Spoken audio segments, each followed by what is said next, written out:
Halo teman-teman, bertemu lagi dengan saya di RC13 Channel. Apa kabar semuanya? Semoga Anda dan kita semua baik-baik saja, tetap semangat menjalankan aktivitas hidup. Teman-teman sekalian, kembali di video ini saya menyajikan The Current Issue Corner atau isu-isu terkini. Dan untuk isu kali ini masih berkaitan dengan pergantian kepemimpinan di Malaysia. Seperti saya telah sampaikan di video saya kemarin, ini dia videonya, tentang siapa calon yang diunggulkan untuk menjadi Perdana Menteri baru Malaysia, menggantikan Muhyiddin Yassin yang harus mengundurkan diri. Di antara beberapa nama, yang paling diunggulkan adalah Ismail Sabri Yaakob. Dan ternyata pada hari ini, Raja atau yang di Pertuan Agung Sultan Abdullah kemudian mengumumkan bahwa yang akan atau yang menggantikan Muhyiddin Yassin adalah Ismail Sabri Yaakob. Ya, seperti saya sampaikan minggu yang lalu bahwa memang calon yang paling kuat yang diunggulkan adalah Ismail Sabri Yaakob tersebut, dan memang demikianlah kenyataannya.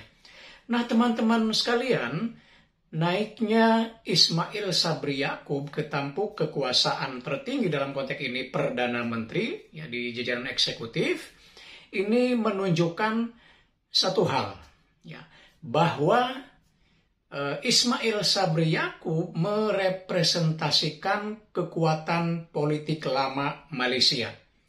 Kenapa begitu? Kita tahu bahwa Ismail Sabri sekarang ini adalah wakil presiden UMNO. Dan kita tahu UMNO adalah kekuatan politik lama di Malaysia. Dulu, ya ketika di zaman Mahathir Muhammad ya, sebelum Mahathir keluar dari UMNO, ya UMNO berkuasa atau menguasai politik Malaysia selama kurang lebih 60 tahun. Jadi dalam setiap pemilu, dalam setiap peralihan kekuasaan, UMNO selalu menjadi the ruling party, menjadi partai penguasa, ya. Dan kemudian setelah tergeser gitu ya, kini UMNO telah kembali dengan menempatkan orangnya yaitu Ismail Sabri Yaakob sebagai Perdana Menteri baru Malaysia. Ya, tentu Ismail Sabri bukan tokoh main-main, ya. Di UMNO dia menjabat sebagai wakil presiden. Sementara di eksekutif juga atau di kabinet Muhyiddin sendiri, ya, Ismail Sabri menjabat wakil Perdana Menteri sekaligus juga atau merangkap sebagai Menteri Pertahanan Malaysia. Dan ya Ismail Sabri adalah Menteri senior dan karir politiknya juga sangat panjang dan lengkap. Ya, di hampir setiap periode kepemimpinan Ismail Sabri selalu menjabat sebagai menteri. Nah, ini menunjukkan bahwa Ismail Sabri memang orang yang paling diunggulkan dan ternyata memang kenyataannya seperti itu. Nah, itu satu hal ya, satu hal bahwa naiknya Ismail Sabri ke dalam tampuk kekuasaan sebagai Perdana Menteri Malaysia merupakan kembalinya kekuatan lama. Nah, apakah akan membawa stabilitas politik Malaysia seperti halnya dulu UMNO di zaman Mahathir, kekuatan Malaysia, kekuatan politik Malaysia begitu stabil ya, setiap kali menghadapi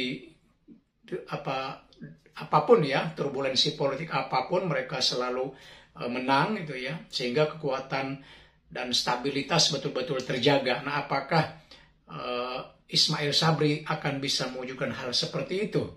Tentu waktu yang akan menjawab.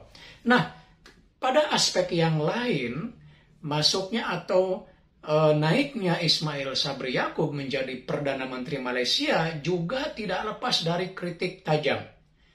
Ya, tidak semua masyarakat Malaysia mendukung.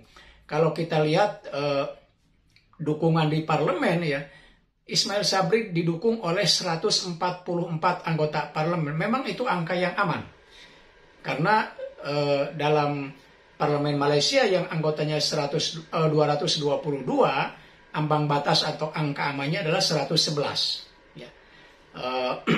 Nah, tentu saja dengan angka yang masih di bawah 150 sebetulnya ya dukungannya meskipun sudah melewati angka aman, tapi sesungguhnya belum begitu mayoritas itu ya, belum begitu dominan, bisa dikatakan seperti itu.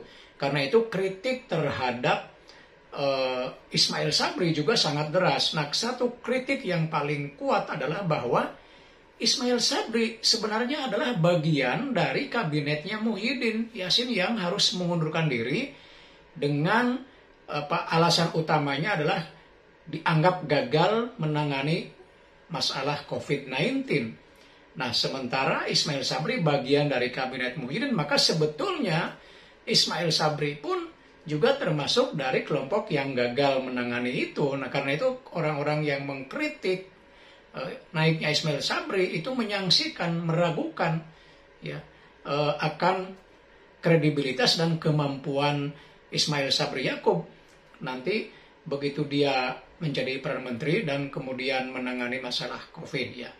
Nah, itu hal yang lain ya. Jadi di satu sisi naiknya Ismail Sabri merupakan kembalinya kekuatan politik lama Malaysia, tapi pada sisi yang lain juga kritik yang tajam juga datang dari sebagian masyarakat Malaysia. Nah, tentu kita akan lihat bagaimana ke depan perkembangan politik di Malaysia ya. Saya kira itu saja, mudah-mudahan ada manfaatnya. Sampai bertemu kembali di video berikutnya, tetap semangat.